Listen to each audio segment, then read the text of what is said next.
une légende. Quincy, bonjour Quincy Jones. Bonjour, comment vas-tu?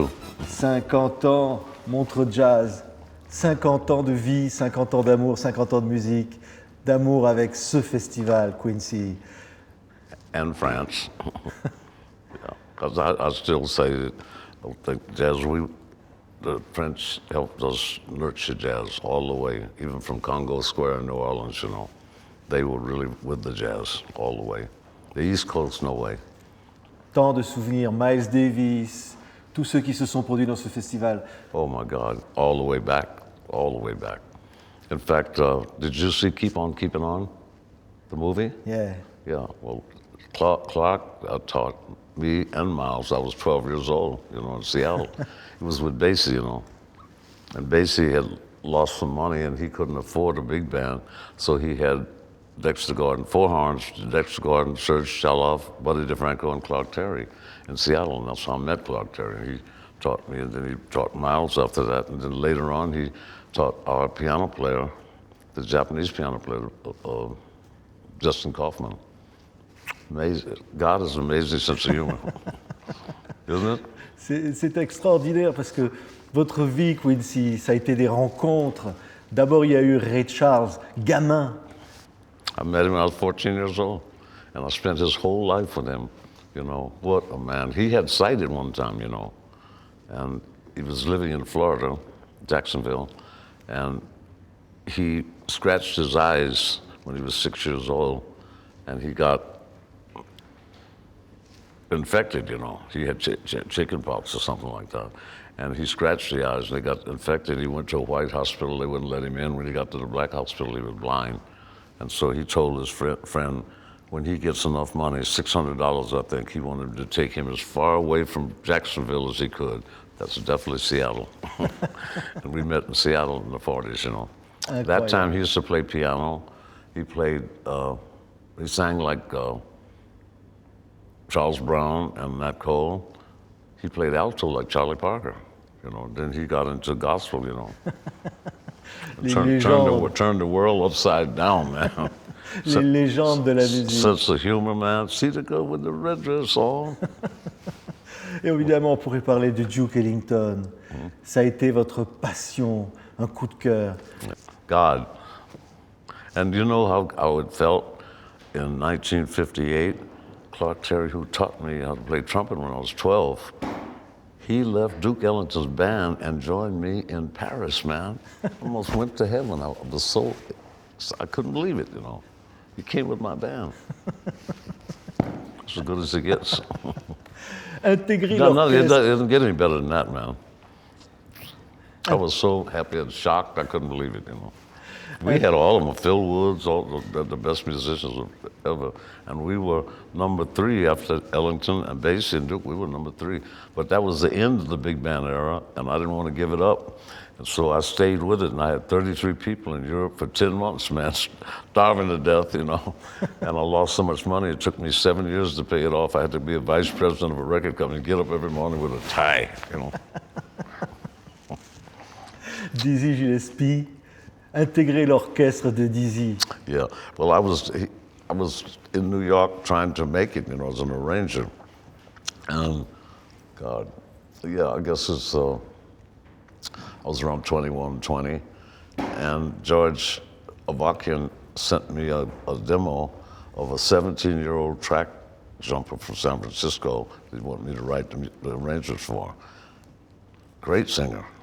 And I was in the middle of that when Dizzy came to me at 22 and said, I'd like you to be my musical director and play trumpet in my band, because I'll be with Jazz the Philharmonic, and you can rehearse the band, the national anthems, all of that, pick the musicians, and meet him in Rome to go to the Middle East, Iran, Abadan, Tehran, for Baghdad, Fujula, Kirkuk, all of Iraq, Pakistan, Aleppo, Damascus. It was incredible, man. And so I told Avakian, I said, I love the singer here. I don't think he's a jazz singer, though, but I have to give it back to you because I got to go with my king, Dizzy. And when we came back, that singer, the album didn't work, but Mitch Miller called the singer after that didn't work upstairs and gave him the Chances Are and the 12th and Never. Johnny Mathis. So Mathis said, you left me for Dizzy Gillespie? I said, yeah.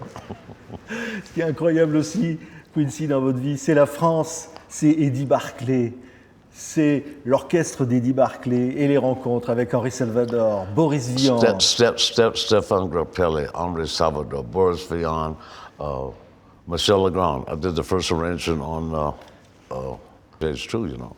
In fact, the movie, Jacques Demy wanted me to do Lola with Anu Camille. She was 19 years old, and I went to Nantes and everything. But I had the band there, and I got back, and the promoters had stole our money and left, you know. So I said, Jacques, I can't come, but I got a friend that will do a great job, you know. And he did. He did Nola, and then he did Le Parapluie de Cherbourg, you know, with Captain Deneuve. Eddie Barclay, Henri Salvador, Saint-Tropez, c'était la joie. Ramatouille.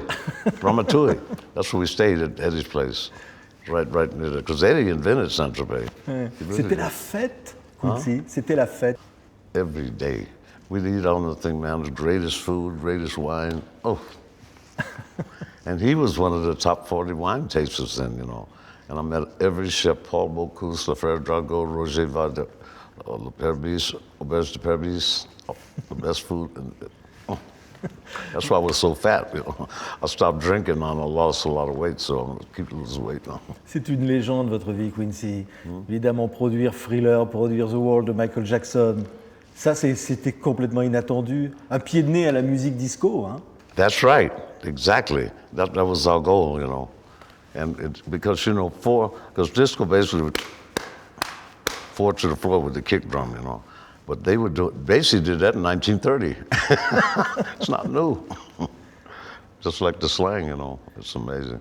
But you know, it's amazing because France was always with it, man. I mean, always. We used to play the Olympic Theater in Paris with Nat Cole, with the Platters. It was unbelievable. And with Henri, did so many things together. We wrote songs together, everything. What a great man. Ouais. And funny? Ooh. I used to stay in Vandol. Vandol, that's where Domaine Art Rosé, you know. And Saumonière. Le petit poisson. Best food in the world, man. Oui. Le combat pour la liberté des Noirs aux États-Unis, ça a toujours été aussi quelque chose de très important pour vous. Oui, absolument. Quand on voit ce qui se passe encore aujourd'hui, c'est un combat renouvelé. A sociological thing as well as a cultural thing. It was sociological too. And that's why it always puzzled me how we came up with the names bebop, doo-wop, and hip-hop. It's heavy, man. Totally different music, you know. And doo-wop came because jazz was so sophisticated, it went over the heads of the people. They didn't understand it, you know. So they went to folk music and to rhythm and blues, you know. All the bird groups like Sonny Chill, Orioles, you know. Oh, God, it's just an amazing story. And our biggest problem is, in America, we and Germany are the only countries that do not have a minister of culture. Jack Lang, we don't have that. And it's very, I would say between video games and movies and no minister of culture is one of our biggest problems in America. That's why the kids in the black neighborhoods are killing each other every week. Every week. It's bigger than ever now. Chicago, I'm from Chicago. The worst city, unbelievable. More killings there than anywhere in America.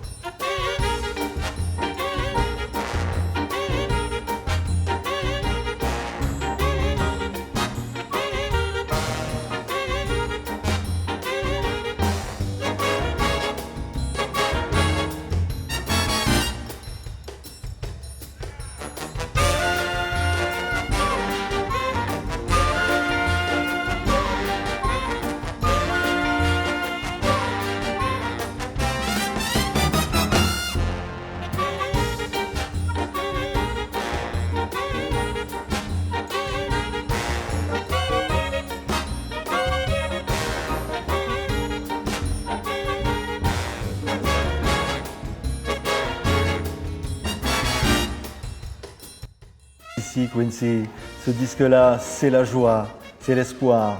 Soul Bossa Nova, c'est ce que vous avez joué ici pour les 50 ans du Montreux Jazz.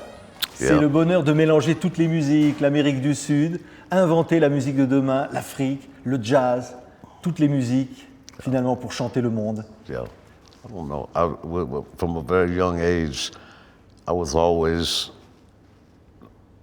told that you have to give your soul to every genre of music. We in one night, we used to play pop music back then because it was different, you know.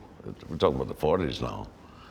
Pop music, then we changed our outfits. We used to wear white blazers with bow ties, a tennis club and all that, very proper, you know. Then we'd go change our clothes and go to the rocking chair, you know, Washington Educational Social Club, which is funny because it was a nightclub. It's just get down dirty nightclub, you know, with strip teasers and everything. We played strip music, rhythm and blues, everything. Shadishes, bar mitzvahs, bat mitzvahs, Sousa, Debussy, everything, you know. And it was a great foundation as a young person to be open to all kinds of music, you know. There were only 12 notes, right? And it just everyone, and we used to try to make the Shadishes sound like bebop. Rachel said, no, give it its own personality, you know. Don't respect the personality of each music. And Duke Ellington was the same way with me. He said, I want you to be one of the people that helped to decategorize American music. When I produced Duke with Love You Madly. Did you ever see that? Yeah. Yeah, that was my first production on TV. And he left me a picture, he died after that, and said, decategorize that music, love every category.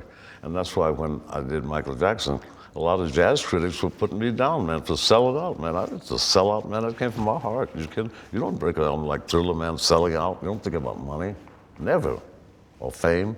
You do something that makes me feel good. It makes me feel good and make a lot of other people feel. Last month, Thriller hit 110 million albums. That's a lot of records, man. You know, a lot of records. But we did that from our heart, you know.